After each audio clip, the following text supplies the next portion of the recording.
Hey, how you doing? This is your girl, Kenda, and I'm also known as the Joy Factor Mama. And I'm here to share with you the collective energy for week 1 of March 2026. And I am going to be covering the energies from Sunday, March the 1st through Saturday, March the 7th. Now, before I go any further, I want you guys to understand and to know that you can get a customized Joy Factor chart where I look at the patterns that you were born with and how we can overlay them with what's happening now and create a customized map for you to navigate in a way that feels more comfortable and authentic to you. All right. So I just want to add that in. So make sure that you like, make sure you follow, and hit me up. So this week, one of the biggest things, of course, is the Virgo Lunar Eclipse. And this is a quiet yet intense energy. This is about auditing. Virgo is about looking at what's actually inside of the folder, checking the math, does it add up? And if it doesn't, who approved it? And this is the energy that the United States is under right now, nationally and of course globally. So I'm going to be talking about the energy based upon the current climate and environment of the US. Now, I do mine based on 2 dates. And of course, I use the date that everyone loves, which is July 4th, 1776. But I see that as the appearance, as the face of the country. This is the birth date that they use as their brand. But there is a second date that, to me, signifies the infrastructure of this country, meaning what's working underneath. Because as we know, this country is ran by contracts. And the official Declaration of Independence was not completely signed or even agreed upon on July 4th. So that is the date that they want to put out for us to see the nation at that time as united and on the same cause. But that is not exactly accurate. And we can see that by the way that this country walks in its dual state. And things are heating up. Basically, the way that I read this country is, it doesn't argue like a story, is constantly, how can I say this? Producing it. And that's why we're in the space that we are in right now. So let's start off with the rest of the week. Let me get off of my soapbox. All right. So, of course, we all know what happened over the weekend. We saw that there were strikes made on certain countries, and no one knew about it. No one was talking about it until it happened. So what we're going to be seeing, and what we actually saw on Sunday, and this was Mercury is retrograde in Pisces. So things are just going to be foggy. They're not going to make sense. And basically right now, Sunday, Monday, Tuesday, this energy of the U.S. is posturing itself. It's trying to say, hey, we're doing this to save the people and all this stuff. Flu, flum, flum. We know that's bullcrap. But the confidence is not visible. The people, the citizens, the global word understands and sees that that someone is trying to manage their, how can I say this, morale, and we're not buying it. The repetition, saying the same thing, is not working on us anymore, and they see it. And that was on Sunday. Then Monday, as we look into Monday, and the news cycle began full throttle, Mars entered the water sign of Pisces. And of course, Mars is action. Pisces is more compassion, sacrifice, secrecy. So what it's really about, this energy is, okay, what are the motives underneath? And that's the question that everyone has been asking. It's still not clear about why we went there. And of course, again, on Monday, we heard more type of talk like about keeping people safe. This affected the 4th house of Homeland Security. So all of this talk about we got to keep our people safe and the people there safe and all of that stuff, blah, blah, blah. But the underlying reason for that talk is they are trying to buy time for quiet agreements. They're trying to confirm and clarify funding lanes where money is going. There's talks about funneling of money. A lot of things are underground. And with Pluto in Aquarius, I know a lot of people are on high alert. With Pluto in Aquarius, this is mainly about bandwidth, technology, your networks, your digital system. So as we are concerned about our troops and things like that, and the idea of boots on the ground, there are other ways that we need to put types of protection on our soldiers that are out there. So basically, it's going to be quiet.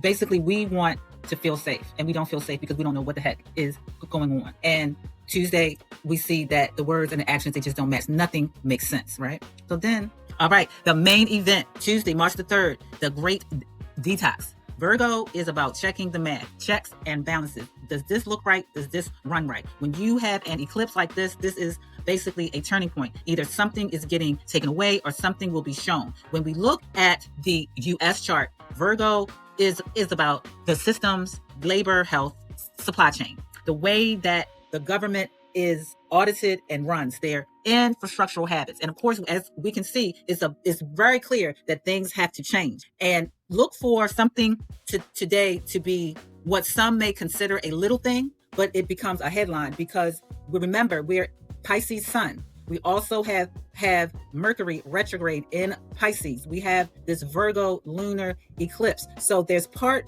of a compassion piece that is going to be elevated today.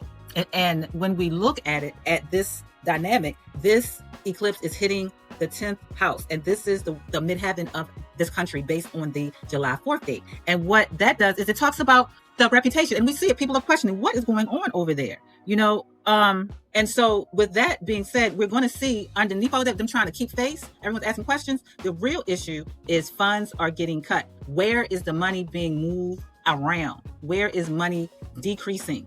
But you're telling us one story of, your values and what we're doing and why we're a leader, the reputation. But in actuality, the market is going to be out of control. There's going to be increased issues with labor, supply chain, and quietly intelligence protocols are being changed right now.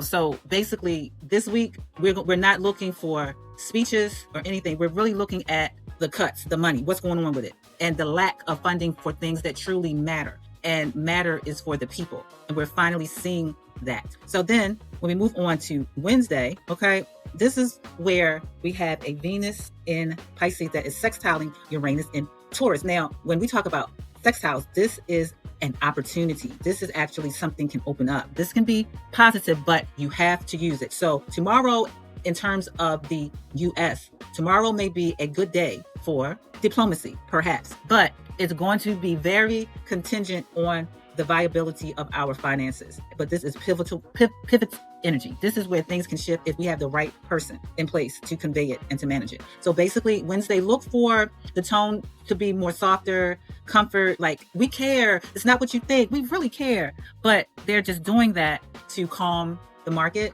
There's back office deals that are being made and leveraging that is happening, period on period on period. Money will shift sideways and a policy is going to follow. I'm not saying that they're going to drop any type of electronic money or something like that, but it's going to be monetary shift, whether it's currency, whether it's some digital issue or problem or something, but watch for that. And it's going to be tied to the different challenges that the country is facing abroad. Okay. So when we get to Thursday, March the 5th, we start feeling a little bit better, but we're not done. We still want answers. So those files, those quotes, those names, those mentions, people are still, we need some answers. We need some answers, So, with the sun trining Jupiter in Cancer, this is another easy, comforting alignment. So based on the July 4th appearance, it's going to lean into the story that's going to be put forth by the talking heads are going to be, haven't we always taken care of this country? We're doing what's right, what is necessary. That's that's going to be the continued language. Underneath that language, they're just saying that to save face and to contain the story that is imploding and to appease their allies. But we, the people, we are fact checking, comparing, and the contradictions they cannot be unseen, and that is a part of this eclipse. Okay, so while they're trying to do all this stuff, what it is that sentiment basically is not going to work on us anymore.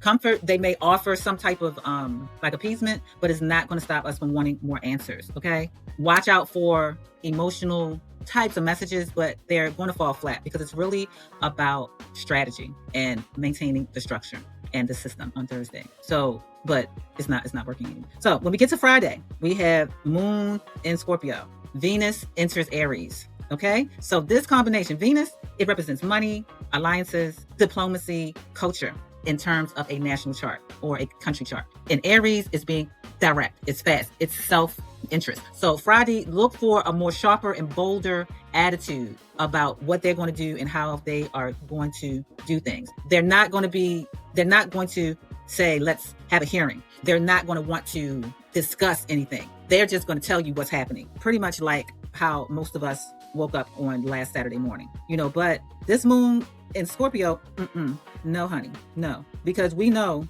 transparency and look for Friday for something to come up. Like, they may pull up old testimony, old documents or footage.